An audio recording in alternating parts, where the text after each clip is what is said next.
Yeah, definitely. It's an exciting event. It's a huge platform. You know, being back on primetime television, 130 million homes, it's getting bigger than that. And being part of the inaugural telecast is an amazing opportunity. I'm looking forward to March 7th. Great, thank you. Adrien, you want to make a comment?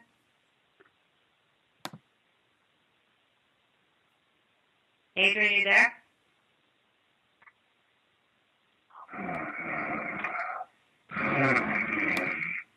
Okay. Oh, my bad. Oh, my God. The first call conference is kind of shaky, man. This is funny. But listen, man, it's going to be, I really, don't care what station is on, long as people can see us fight, and obviously it's going to be a lot more people seeing us fight, so I'm just ready to put on the show. I know John Molina is going to come swinging for the fences. This is his big turnaround for his career. If he beat Adrien Broner, who knows where his career can go. And, I'm going to do the same thing as I did, as always. I'm going to come put on the show. I'm going to come in and dancing and doing what I do, and do whatever I got to do to get my victory, man. John Molina, he's not an enemy, though. I like him. He's kind of cool. He can hang with me one day. Okay, great. Griselda, operator? All right, and we'll go ahead and take Glenn Satterfield's question now. Let me see if that's working.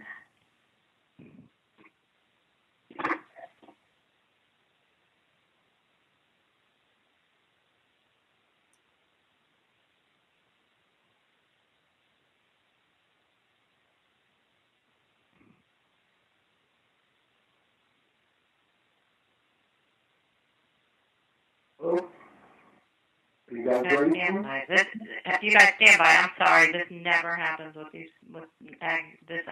conference call operator is excellent. Lam, you there? Yes, I am. Okay, great. Go ahead. Woo. Adrien, how you doing, buddy?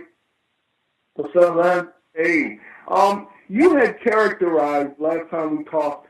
You had characterized Molina as not being as rough, strong, or skillful as Maidana. So I'm guessing that you took a lot away from that. You're in a new weight class. And how do you characterize Molina in comparison to the competition you faced in your most recent fights, including Maidana? I mean, I take nothing from John Molina. I know he's rough and tough and as cool as Cheeto Puff, but, I'm a man. And it's been said once, but I'm going to say it again, man. I'm a can, man. Anybody can get it. And John Molina's the one that's going to have to take his beat on March 7th. Like I said, it's nothing personal. He can definitely hang with me March 8th, but up until then, he's definitely the opponent. So I'm going in and get my victory. I just have two more questions for you.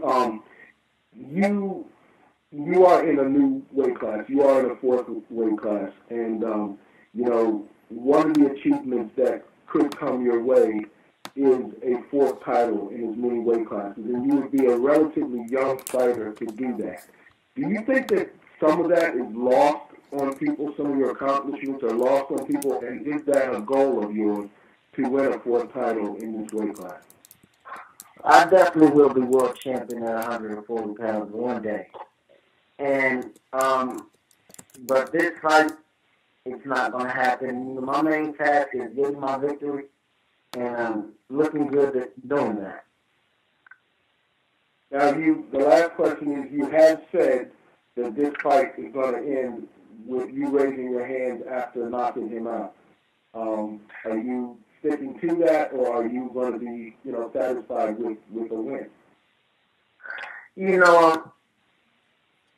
A victory is a victory, but nothing is like a knockout. I love knockouts, and the fans love knockouts and stoppages. And I feel like with my skills, if I come in and do everything I got to do, it's a great chance that I do stop John Molina.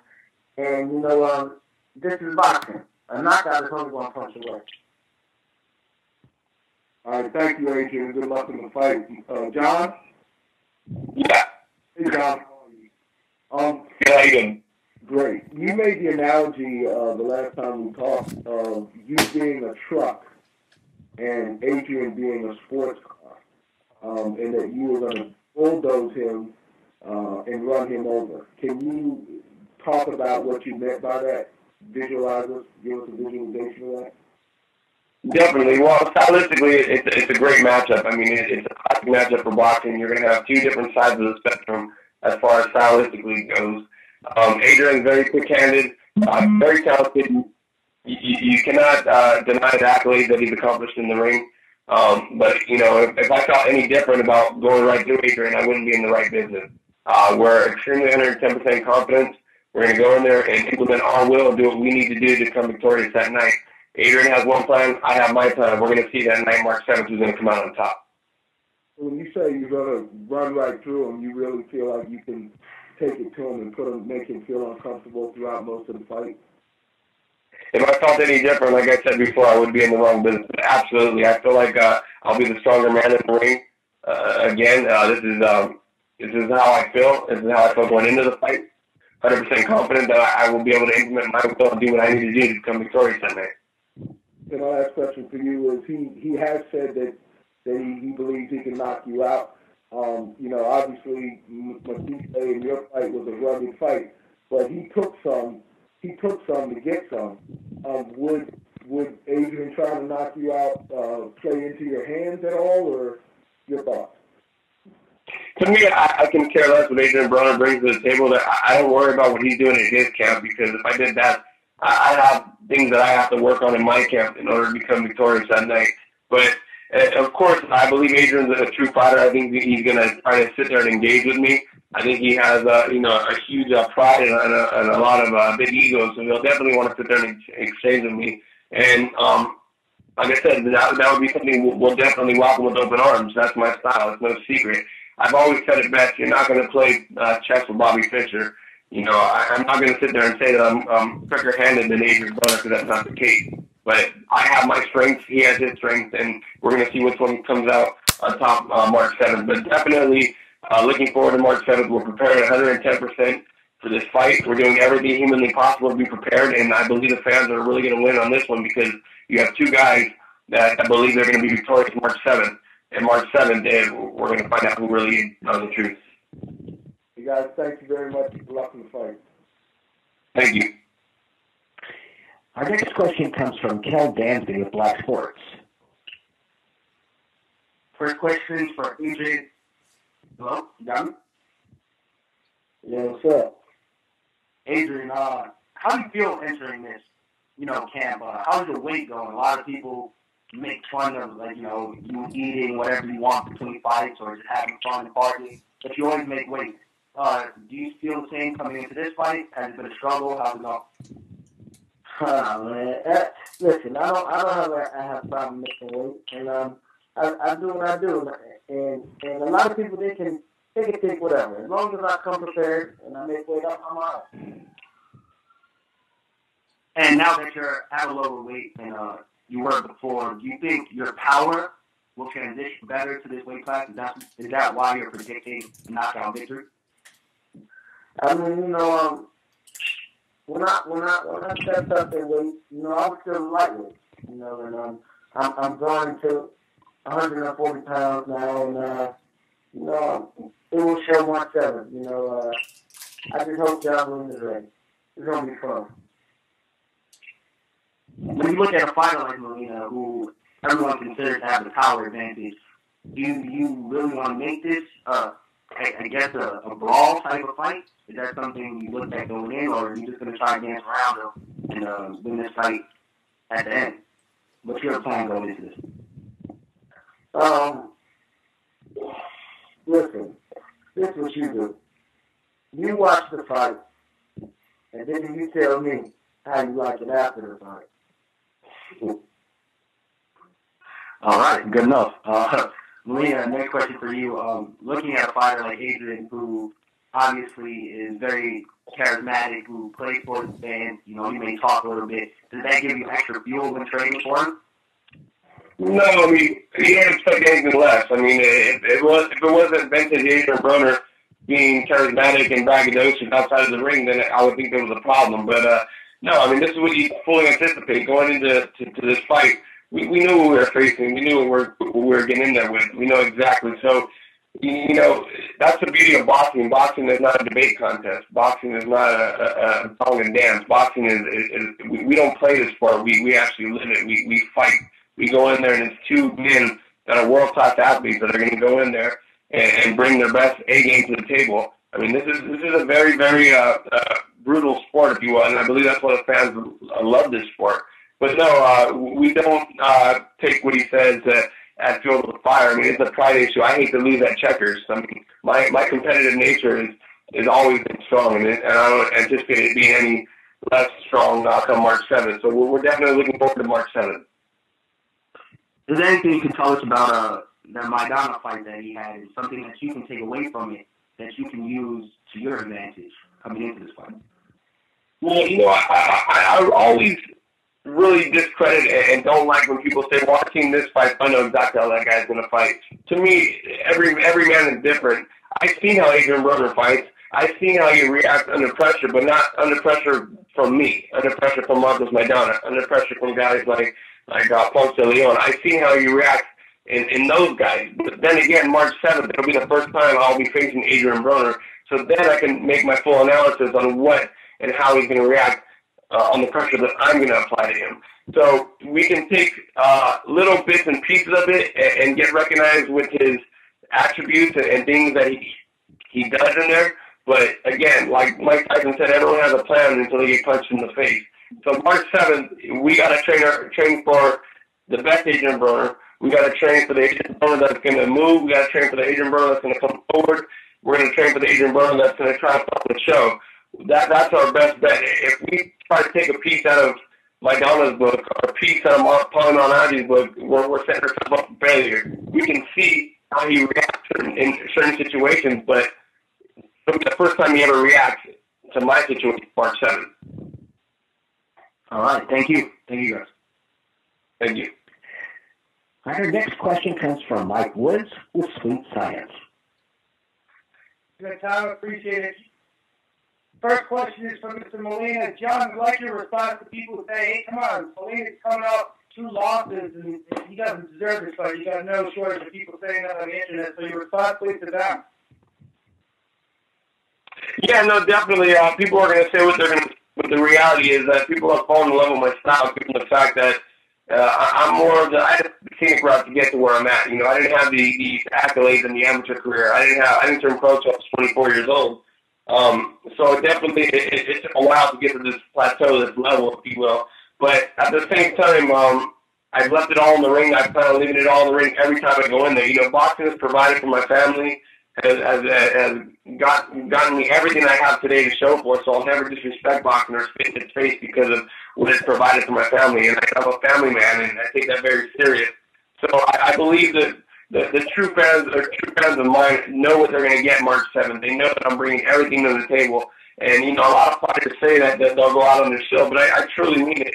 I mean, this is not just me fighting for my pride issue. This is me fighting for my family. This is for me to better my family's life. So I take that very, very serious. I mean, the unconditional love that you have for your kid, for your wife. I mean, this can only enhance their life. So I take it very serious, and I believe that'll show forth March 7th.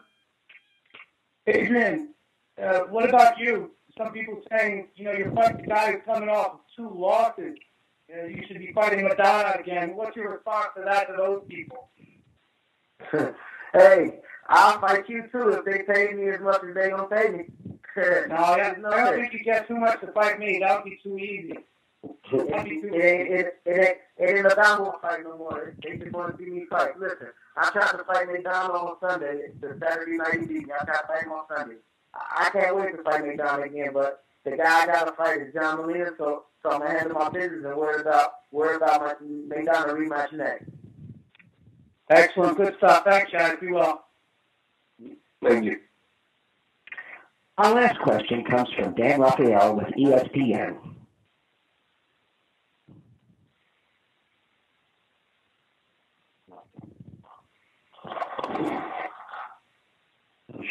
you there?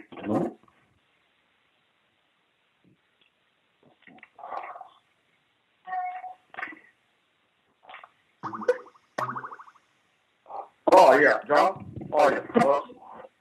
John? Yes. Hang on one sec. Oh, yeah. I'm here. Stand by. Dan here. Stand by. Dan, go ahead. Hey, guys. You hear me all right?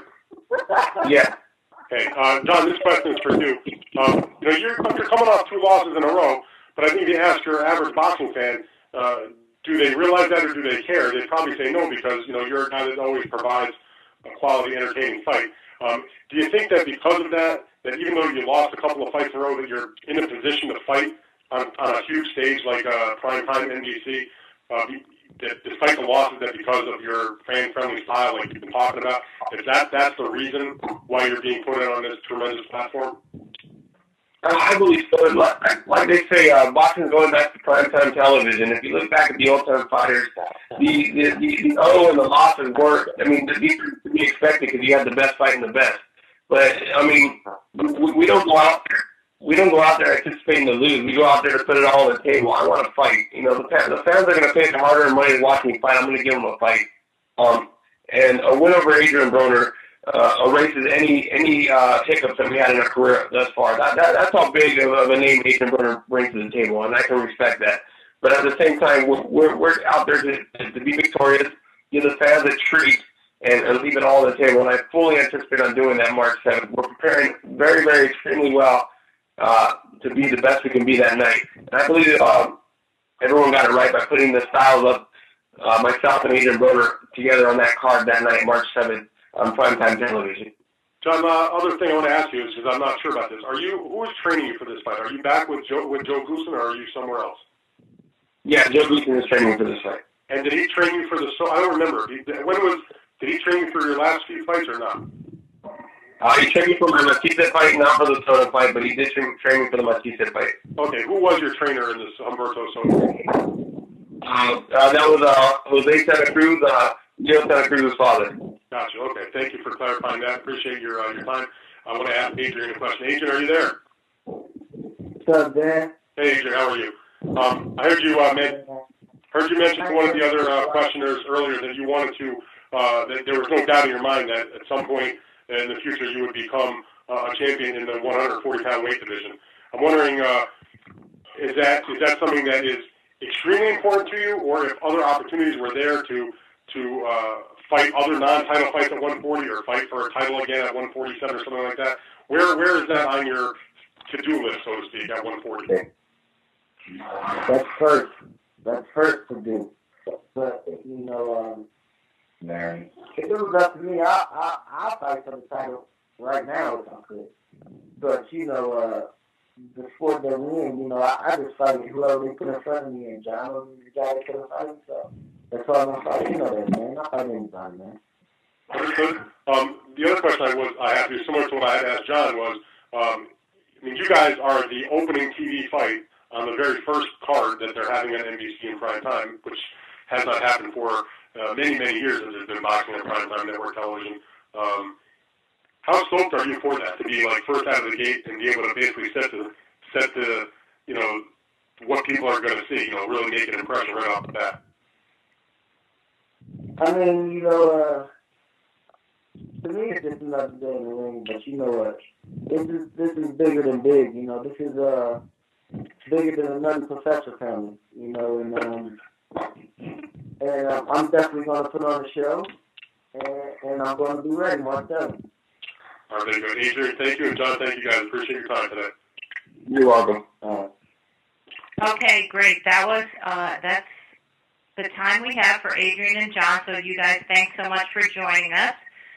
We really appreciate your time, and we will see you fighting on March 7th. Thank you very much. You guys can hang up, and now we're going to transition over to the other bout, the main event for, again, the return of boxing to primetime network television as Premier Boxing Champions brings you their inaugural event, live from the MGM Grand Garden Arena on Saturday, March 7th on NBC, starting at 8:30 p.m. Eastern Time.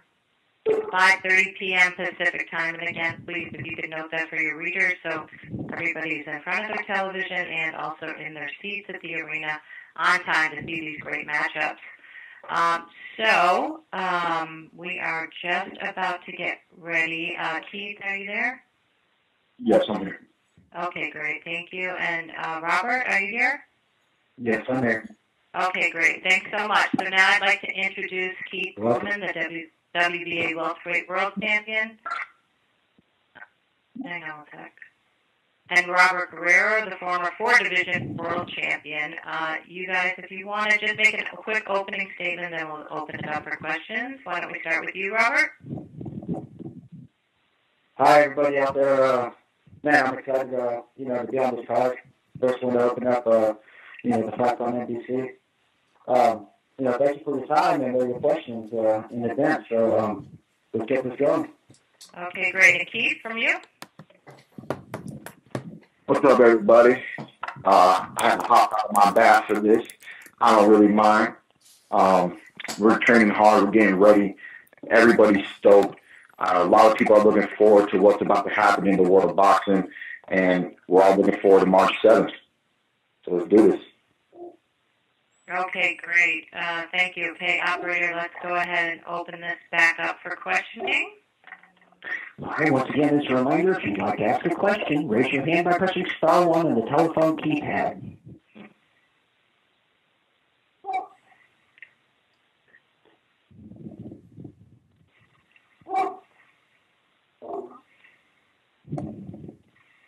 Stand by. Our first question comes from Len Satterfield of RingTV.com. Hey guys, Mike. Hey, how's it going, Len? Great. I spoke to you guys last week, so I just want to ask you one question real quick, Robert. You called him, I guess, the running man. Is that based off of his last fight? I know he can box, he can punt, but is it your belief that he's going to try to box you or so-called run, as you said?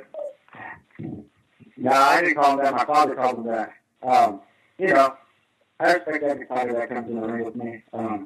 Keith Thurman, he's a great fighter. He's quick on his feet, quick hands, got power. You got to respect that. My whole idea is to come ready for whatever's going to happen in that ring. Whether it's inside, outside, whatever happens. If he gets on the move, you got to be ready for it. And it's being well prepared for the fight. And we're professionals, and that's what we do. Is we get well prepared to be in that ring.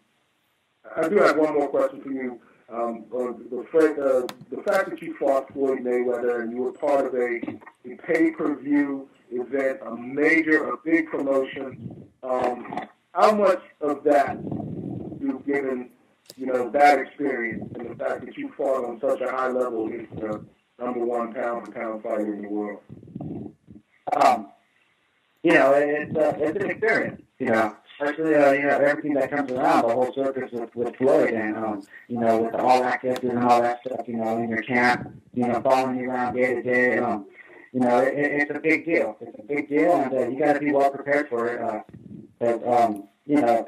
It could be a distraction if you let it, and you got to be 100% focused. And I think this is going to be even bigger. With the viewing audience that comes along with NBC, it's going to be even bigger. So, I'm excited about it, and very focused and ready to go. Thanks a lot, Robert. Good luck in the fight. Keith, you there? Yeah, what up? Hey, buddy, how you doing? You kind of expressed, you are one time and, you are the knockout guy, and a lot of people, you even said that you kind of don't feel right if you don't get the knockout. You like knockout. You didn't get that in your last fight. Is that something you want badly in this fight? Definitely. We respect Robert. Robert's never been stopped. And when I hear a fighter's never been stopped, I hear that as a challenge, especially being a puncher, and knowing that he's coming up from the lighter division. Those fighters, Floyd Mayweather came up from the lighter division. Manny Pacquiao came up from the lighter division. So there are some of the best fighters in the world make their way up into the welterweight division, and they hold their own, and they go toe-to-toe with guys like me who were originally 147 pounds, always was and always will be. Last fight, we got a knockdown. So I satisfied a little bit of the puncher in me by producing a knockdown in the first round of the last fight. I just wasn't able to put the icing on the cake by cutting the bout short. We're going to be training extremely hard for this fight. We're truly looking forward to the challenge that the Ghost is going to bring, and we are looking forward to having a fight that goes less than 12 rounds. But we will be prepared no matter what the outcome. And my last question to you is that you do respect his ability to be crafty. How was that the last time we talked? You said there probably will be or could be something in his arsenal that you might not have prepared for, that you will have to adjust to in the ring.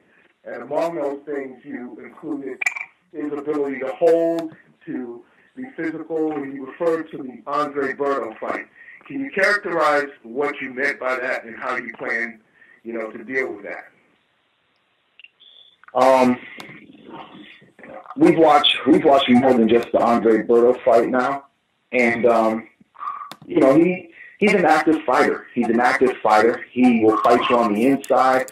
He'll try to hit you with his power punches from the outside. He's truly a fighter. He wants to fight. And if you're holding him or he's holding you, that doesn't mean that he's going to stop fighting. He will keep fighting every second of the fight. He's well conditioned from what I've seen. He's saying that he's going to be prepared. I believe the man. We're at a world-class level. Every fighter at this stage should be prepared. Excuse me, my dogs are going a little crazy. Give me 1 second. But I'm gonna do a little wrestling in my training camp here. We're gonna get ready. I don't want it to be a shock to me. He's not gonna be able to surprise me by roughhousing me on the inside. We're gonna do the best that we can. We're obviously going to bring Southpaw sparring into the camp, but I'm not going to be able to bring Guerrero into the camp. You know what I mean? So there should be a few minor changes that I'm going to have to make fight night, but we're going to do the best that we can to be prepared for the fight. Guys, thanks so much and good luck in the fight. Thank you, man. Hey, thank you, Lynn.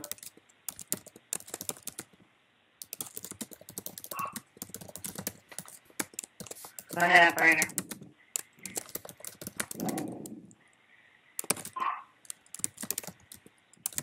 Our next question comes from Steve Clark from Las Vegas. Hey guys, thanks for being on the call today. Keith, I just want to follow up on your answer about getting ready for this fight with Robert. And when you have to prepare for a totally different style than what you did your last fight, how excited does that get you to come to the gym every day? And also the challenges that come in getting prepared to fight a guy like Robert Guerrero? We're just excited, man. We love to switch it up, Unlike Mayweather, I like diversity, I want to fight the boxers. I want to fight the punchers. I want to fight the world, baby. We want the whole world. Come one, come all, So March 7th is Robert the Ghost Guerrero. It's been a long time since I've had to face a fighter like him who has the experience that he has and has the mentality that he has and has the roughness that he has. And we're looking forward to the challenges and we're looking forward to overcoming them. Great. Thank you, Keith. And for Robert, I understand you've already begun your sparring for this fight. What are you looking for out of your sparring partners to get ready for Keith? Just guys that can box, can punch, guys that are inside, outside. Pretty much we're bringing a variety of sparring. You got to be prepared for everything. One thing I got to say is, Keith hasn't fought nobody like me. He's fought the best guys with experience, but he hasn't fought nobody like me. So, we're going to be 100% prepared. And, you see me at the gym, Steve. We come and we come get it and we work hard. Yeah. No, because I think it's a very compelling fight, and I think both of you guys will have no problem preparing because of the respect you have for each other's abilities. So I was just curious about how your sparring was going to be approached as you got ready for this. Very good. Listen, thanks, guys. We'll see you in Vegas in a few weeks. Hey, thank you, Steve. Appreciate it. Take care. Next question, operator. Our next question comes from Mr. Gibbs from BoxingVoice.com. The question is for Keith. Keith, how you doing? It's nothing. Doing great, man. I wanted to ask because a few weeks ago, probably a month ago, we spoke, and before this fight was finalized, you had mentioned Robert Guerrero as one of the many on your list that ducked you. Do you still feel that way, or did you realize it was boxing politics? And are you going to use that same mentality that you feel he may be a bit intimidated by you, and that's why this fight took so long to happen, as a bit of an advantage in this fight? Most ducking that occurs in the sport of boxing is political. Whether it be on the promoter's end, whether it be on the manager's end, or whether it be on the trainer's end, or even the fighter's end. Everybody has a reason to go the route that they go in the world of boxing. I've said this before in my statements. I've said a lot about people who have avoided me, but at the end of the day, I'm truly not mad at nobody because we're all in it for the same reasons, man. We're all in it to have the career that we want and to put food on our tables for our families. This is a career. This is a sport. So the pride and the fighter in me says let's all fight. But I know the businessman in me and the businessman inside the rest of these fighters, them and their team are going to strategically plan out their careers. And it's taken a little while, but here I am, me and the Ghost. He's known that I've been knocking on his door. We've been trying to get this fight for a while. He's ready for it. They took their time, but now they feel like it is the time. He said it himself, I've never fought a fighter like him, and he's correct. I've never fought Robert the Ghost Guerrero. Every single fighter is an individual, and I look forward to what he brings to the table come March 7th. Now, Keith, in the lead-up to the Bundu fight, you said that Bundu was going to be the closest thing to Mayweather that you were going to fight because of his age, his experience, and his undefeated record at the time. When you take that into consideration, the way that you outboxed him, many fans probably weren't pleased with that because they're known for you to be one-time, this knockout artist, but you put on a beautiful boxing performance, which in comparison is similar to the Robert Guerrero-Mayweather fight. Is that the same style that you're going to use in this fight for Robert Guerrero? Because this would be a common opponent, which would lead you to a Mayweather fight that you've been asking for since Orlando Lara. We have options in this fight. I plan on Robert coming in, trying to take it, trying to bring the dog out of me, show me the dog within himself, and show me, how tough he really is, and back up all that him and his team have stated before. I pick individually, I pick how I want to perform. I have a game plan mentally going into the fight. This game plan is, we're going to show him that we can do what we want to do to him. He's going to back up this fight. He's going to move forward this fight. We're going to do our best to control the fight. If I feel I can control the fight, in the middle, or by pushing him to the ropes, or if I can control the fight on the outside, I'm going to figure that out within the first half of the fight. As long as the fight continues after the first half of the fight, I will permanently pick what I need to do to strategically win the complete second half of the fight, hands down. Something that a lot of people don't understand about the sport is if you're not going to get the knockout, you got to prepare for the decision. The only way to fully prepare for the decision is to win 7 out of 12 rounds. That's all you need. You need 7, hands down, no controversy. You need to win 7 out of 12. That's the fight plan, and that's why I say that Mayweather is the best 7-round fighter in the world because he's never lost a match. Well, Keith, thank you for your time, and we'll be seeing you in Vegas. Robert, I just wanted to ask, I wanted to know, what do you feel has changed or what's different between the Robert Guerrero from the Joel Casamayorga fight up until the Caceres fight? Because it seemed like once you stepped up in weight, you've thrown away your boxing ability. We've known you as a lightweight to be able to use the ring and outbox guys, truly outclass them with your boxing ability. But moving into welterweight, you chose to be this brawler with Berto. You showed that with Kamagai. You definitely showed it in 18 as well. Why did you change your style when it was so effective in the past? You know, it's that hunger, man. It's that hunger to get in there and fight. As John Molina said earlier in his interview, hey, we're here to fight. We're here to make it happen. We're here to get the fans a treat. You know, moving up 2 weight classes to 147 pounds, you know, people thought I was crazy. People looked at me and laughed, oh, this guy's nuts. What is he doing? He's going to end his career. He's suicide. So I got to show everybody in the world, like, hey, you know what? I'm here. I'm going to come take it. I'm going to come get this weight class, and I'm going to come destroy whoever gets in my way. And what you asked Keith earlier about the last guy that he fought, that he's like the best post Mayweather, similar style, that guy was the slowest guy on his feet ever. Mayweather, fast. I've been in there with him. He is fast. On his feet and with his hands. That guy was no comparison at all. It was his accomplishments, not his style. It was just his accomplishments. Being an Olympian and being undefeated. That's why I made the comparison. Oh man, if you're comparing the stats like that, I mean, it's laughable. Well, I love the animosity between you guys. So listen, Robert. Obviously, Thurman feels that Bundu was some sort of comparison barometer towards the style similar to Mayweather. But now you're facing a guy with another style similar to Mayweather because not only can he box, but he can punch. So he's slightly a bit more dangerous in that fact. I mean, his experience isn't there, but he passes the eye test. And in your last fight with Mayweather, which was a boxer, you didn't do that well. Yes. Doctor, this is Kelly. Could you just ask the question, please? We have to move on. Okay. Well, in your last fight, you didn't do that well with Mayweather. Being as though that Keith has that style and more power than Mayweather, what are you going to do differently?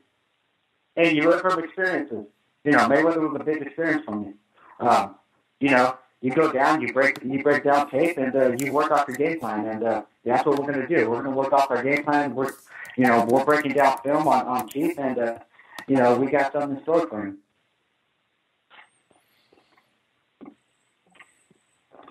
Okay, thank you. Next question, please.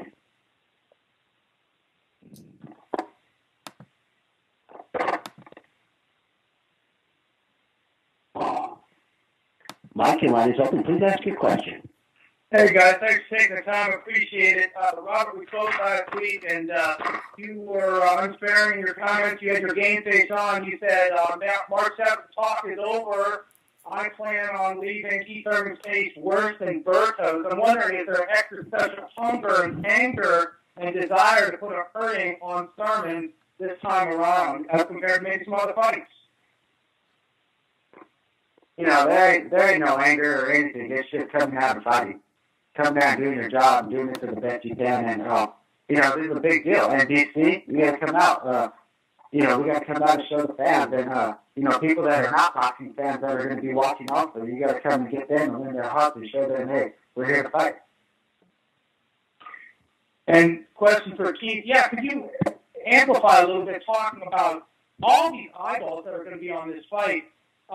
People are going to be channel flipping, surfing, and if they stop and start watching a brawl, man, they're gonna stay with it. You guys can make so many more boxing fans. Can you talk about that a little bit? What a great opportunity this is. Oh, this is a dream come true. You know, I remember when I was 10 years old and I was looking through a history book on boxing, and I said to myself, wouldn't it be amazing for your face to be in a book like this one day? And I believe now that NBC is back in the boxing on prime time, many fighters in all of the weight classes have an extreme opportunity to start building that household name. The world will start hearing more about these fighters, and eventually our names will get put on the list with Oscar De La Hoya, Sugar Ray Leonard, Roberto Duran, Tommy Hearns, Hagler, Tyson, Evander, you know. So this is it, man. We're about to bring boxing back 2015. I'm truly looking forward to it. Yeah, I don't think some people realize the immensity of all those possible eyeballs. I think the sport can really grow. I appreciate it, guys. Have a great fight. Hey, thank you. Our last question comes from Dan Raphael with ESPN. Hey, fellas. My first question is for you, Robert. How's it going, Dan? It's going good, thanks. So you had the fight with Kamagai that was this past June, but you only had the one fight in 2014. You had obviously a huge fight in 2013 with Mayweather. I'm wondering why the long layoff? Did you look to fight a second fight last year? Did you have an injury? What was going on that you only had the one fight last year? Really, only one fight in 2011 also. It's really only been 1 year out of the past few that you had 2,000 a year, which was 2012. Any particular thing going on with the long layoffs? No, you know, it just took a little time. You know, I had to fight with Berto, I had to fight with King, then Mayweather. So, you know, making the jump to weight classes, you know, it takes a lot out of you. You know, getting in with the bigger guys and you know, all the hard training and then the tough fight that I was fighting too. You know, I was coming in going to war. So, you know, it takes a lot out of your body and, you know, you need time to recover. So, you know, it took a little time to recover, spend with the family and, you know, I got back in with Common Guy and now we're in with Thurman. So I'm focusing on Thurman and we're going to be ready for it. The other question I have for you, Robert, is this. You know, you mentioned, excuse me, that you know, you did move up a couple of weight classes and you took the time off after Kamagai because you're getting used to the weight division. But this fight with Keith has been talked about. I guess I remember being brought up by Golden Boy, you know, sometime in the early part of last year that there was some discussion about trying to make it. Is this a fight that you've been interested in all along, and this just sort of now is the time when it made the most sense from a business point of view, or was this something that you wanted all along and others were not looking to make the fight? It seems like you guys have kind of been on a collision course for a little while. Oh, definitely, Dan. You know me, I fight anybody. You know, I do things that a lot of fighters don't do. You know, move weight classes, jump up in weight class. You know, the challenge is always. I'm always up for the challenge, and you know, everybody's on my radar, looking for the best, looking to fight the best. Because if you want to be the best, you got to fight the best. So, you know, Keith Thurman is one of the best fighters in the world right now, and you know, that's who we got March 7th, and we're going to go out there and do what we got to do. Was there something specific about Keith that made you want him more than some other particular opponent? You guys fight in deep weight class where you guys have a lot of options. You know, it's just fighting the best. That's it. Fighting the best, and you know, Keith Thurman. I mean, literally they called one time. He's been taking everybody out, and it's a great challenge for me. I got you. Appreciate that. Keith, you there, Keith? Yep. Hey, Keith. Good to talk to you today. I remember before when you were promoting the fight with Leonard Bundu from a few months ago. You know, your thing was that you just wanted to fight a big name. I mean, you know, you knew that you had a lot of potential, a lot of ability. You were undefeated, knocking guys out, but you kept saying, "I want a big name. I want a big name." Does Robert Guerrero, in your mind, qualify as finally getting a big name? He does. You know, Ring Magazine has him ranked right under me. He's ranked number 8 right now, currently by Ring Magazine. I'm ranked number 7. I think this is a terrific fight. This is how we break the ice. I really believe that my career is truly starting on March 7th, fighting Robert "The Ghost" Guerrero in the same venue that he fought Mayweather in. So this is a terrific opportunity to showcase my skills and my talent once more to the world of boxing. But after March 7th, they can no longer say who has Keith one-time Thurman fought.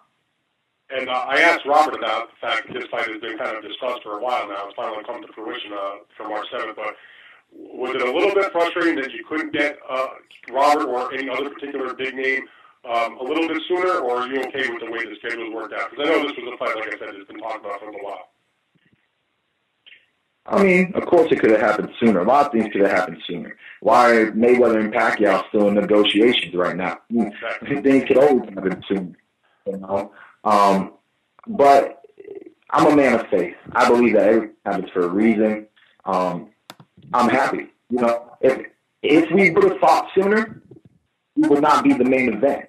At least not me. I wouldn't, you know, I most likely would not have been the main event. It would have had to been some form of a co-feature.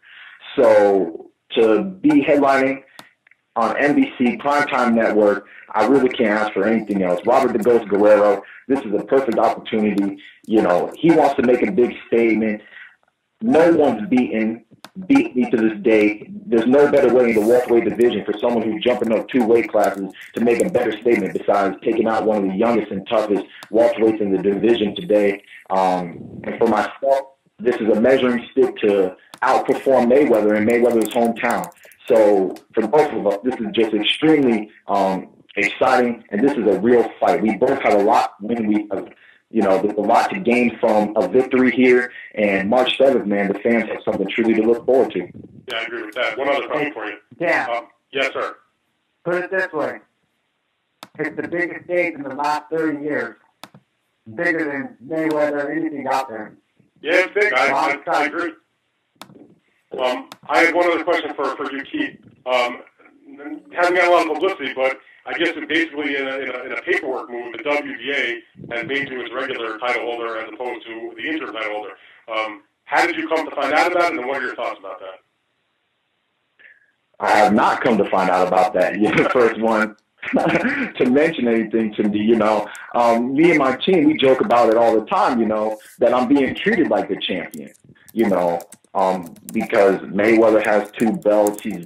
They've yet to issue a mandatory for it. You know, I mean, he doesn't have to take the mandatory. They can issue the mandatory. He can vacate the belt, and I can fight for it. I've been saying that for the past year.